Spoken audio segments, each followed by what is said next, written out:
et bienvenue pour ce nouveau numéro de l'Actu Bourse, le magazine des tendances de marché et des sociétés cotées. Et j'ai le plaisir d'accueillir aujourd'hui sur le plateau Guillaume Paoli, cofondateur et co-directeur général d'Aramis Group. Bonjour Guillaume. Bonjour.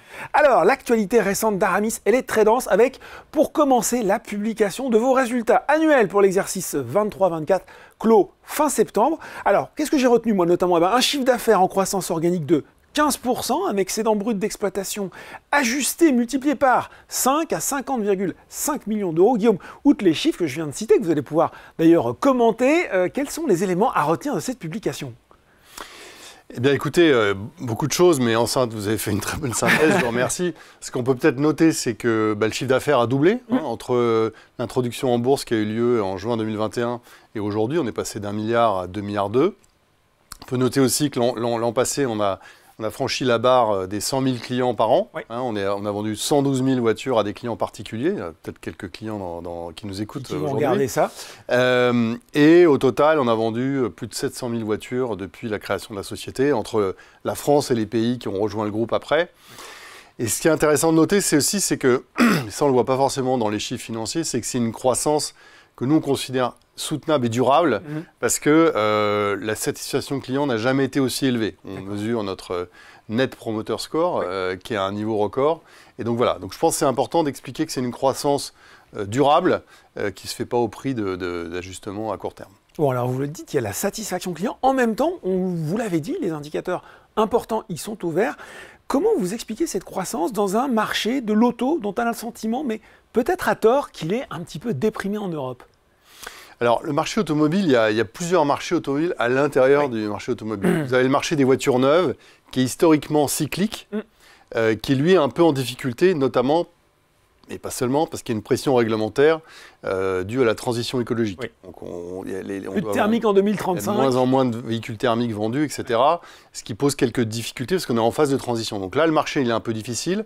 Le marché des voitures d'occasion, écoutez, il se porte bien. Il y a eu un moment un peu compliqué après le Covid, mais maintenant il s'est normalisé. Et ce qu'il faut bien que nos auditeurs comprennent, c'est que les gens ont absolument besoin d'une voiture. D'accord ? Dès qu'on sort d'Île-de-France, 80% des gens vont travailler chaque matin en voiture. Et si on regarde au niveau national, c'est plus des 2 tiers qui vont travailler. Donc les gens ont besoin de voitures, et 5 voitures sur 6 achetées sont achetées par des particuliers, sont des voitures d'occasion. D'accord. 5 voitures sur 6 achetées par des particuliers sont des voitures d'occasion. C'est pour ça qu'on a un marché qui est résilient. Et nous, là-dedans, alors on est certes un leader européen, le leader européen, mais on a un tout petit leader avec 0,9% de part de marché à l'échelle européenne, ce qui fait qu'on a un fort potentiel à l'avenir. Bon, il y a encore de la place pour grandir. Dans la foulée de cette publication, justement, vous avez tenu votre Capital Market Day objectif, donc présenter la stratégie 2027 avec, il y a 2 grandes dimensions, la convergence et la valorisation de votre dimension européenne, et une autre intitulée Raise the Bar, ça veut dire élever le niveau en français. Qu'est-ce que cela signifie concrètement? On va peut-être commencer par la première, la convergence et la valorisation de votre dimension européenne. Oui, parce que Aramis, donc c'est une société que j'ai créée avec Nicolas Chartier en 2001, et on a fait de la croissance par acquisition. Donc on opère dans 6 pays. Oui. Évidemment, quand on fait des acquisitions, vous récupérez des modèles économiques proches, mais pas exactement forcément... Homogénéiser tout ça. Donc on est en train d'homogénéiser, on est en train de faire converger les différents pays pour niveler vers le haut les performances. Voilà, ça c'est le premier élément. Le deuxième élément, c'est qu'on opère dans 6 pays. Et donc, on est en train d'utiliser notre taille européenne. Je vais donner un exemple, qui est par exemple le fait qu'aujourd'hui, on commence à partager nos voitures entre les différents pays du groupe. Ce qui permet d'exposer plus de voitures pour nos clients, ils ont plus de choix, et de les faire tourner un peu plus vite. Donc ça, c'est le premier élément. Et le deuxième élément, le fameux Raise the Bar, en fait, c'est le titre du livre qu'on a écrit avec... Très métaphore sportive. Voilà. Donc, élever le niveau, mais ça sonne moins bien en français. Ouais, désolé. Mais non, mais je pense que tout le monde comprend. Donc, ça veut dire quoi? Ça veut dire qu'on a un modèle économique qui fonctionne bien, on l'a vu, et bien ce modèle, on est en train de l'améliorer, notamment, alors je peux donner plusieurs exemples, mais je vais en donner que 2. Premièrement, on a des marques un peu différentes dans chaque pays. On a travaillé en commun pour notre proposition de valeur qui est très forte, l'exprimer de façon plus claire pour nos clients. Donc on est en train de converger sur ces marques aussi et de l'améliorer. Et on est également en train d'exploiter de plus en plus la technologie pour rendre nos opérations plus efficaces.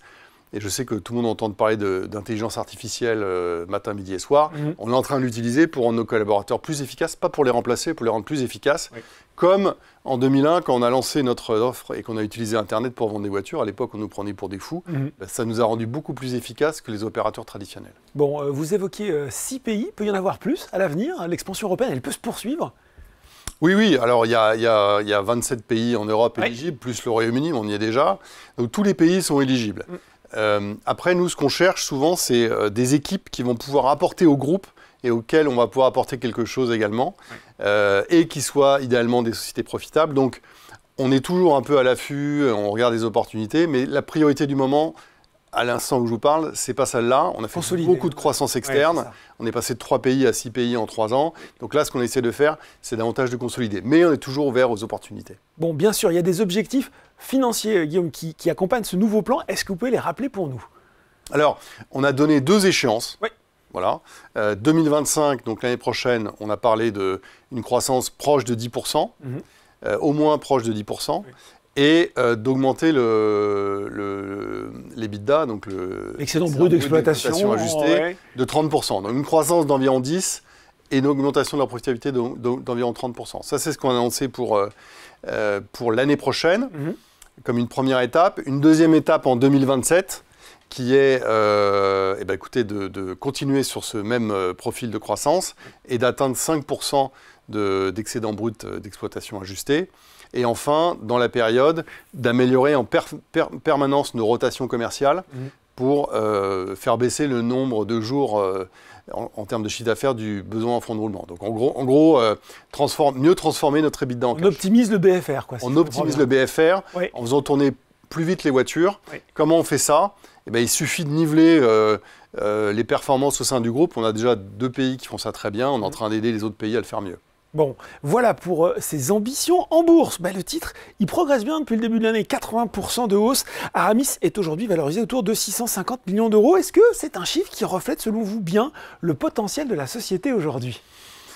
Alors bon, moi je suis entrepreneur, donc la réponse c'est pas à moi de commenter le cours de bourse, mais ce qu'on peut voir, c'est que on a un potentiel de croissance énorme. Nous, on est une équipe d'entrepreneurs, on est à 2 milliards, 2 milliards 2. On pense qu'on peut aller à 10 milliards. Alors, un jour, on ne donne pas de date, mais il y a 3 ans, on était à 1 milliard, aujourd'hui, on est à 2 milliards 2, même il y a 7 ans, on était à 400 millions. Donc, on a la chance d'être sur un marché absolument immense, très fragmenté. Il y a plein de petits opérateurs. Nous, on est un leader, mais avec 0,9% de part de marché.